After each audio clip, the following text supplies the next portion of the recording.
میرے خیال سے انسان کے اندر بھی ایک انسان ہے. اقبال نے کہا تھا نا، اپنے من میں ڈوب کر پا جا سراغ زندگی. اپنے من میں ڈوب کر میری ساتھیوں کبھی اپنے اندر کی آواز سنو. کبھی تو وہ شب و روز ہو، کبھی تو رات کا وہ پہر ہو، بستر پہ لیٹے ہوئے ہیں، ہر طرف تاریکی ہے، آسمان پہ زمین پہ اندھیرے ہیں، پر تیرا اندر نور والا ہے، تیرا اندر روشن ہو گیا، تیرے اندر سے آواز آتی ہے. اپنے اندر کے ضمیر کی آواز سنیے، اپنے ضمیر کی آواز کو سنیے. اقبال نے کہا تھا، اپنے من میں ڈوب کر پا جا سراغ زندگی. اپنے من میں ڈوب کر پا جا سراغ زندگی. تو میرا نہیں بنتا تو نہ بن، تو اپنا تو بن جا. آپ کسی کے نہ بنے، آپ صرف اپنے بن جائیں.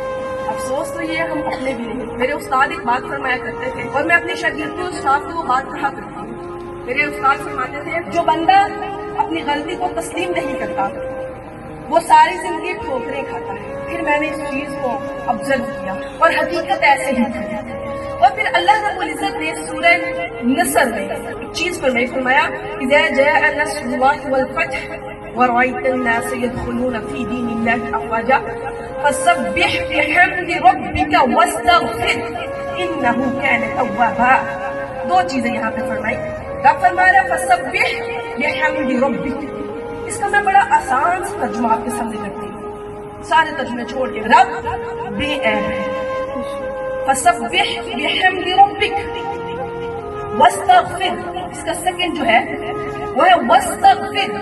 مطلب یہ ہے رب بے عیب ہے، ہم عیب والے ہیں. اللہ ہر عیب سے پاک ہے، ہم کیا ہے؟ عیب والے ہیں. جب تک ہم اپنے آپ کو عیب والا نہیں جانیں گے ہمیں توبہ کی توفیق مل سکتی نہیں ہے. تو میری ساتھیوں، اپنے شب و روز کو دیکھیں.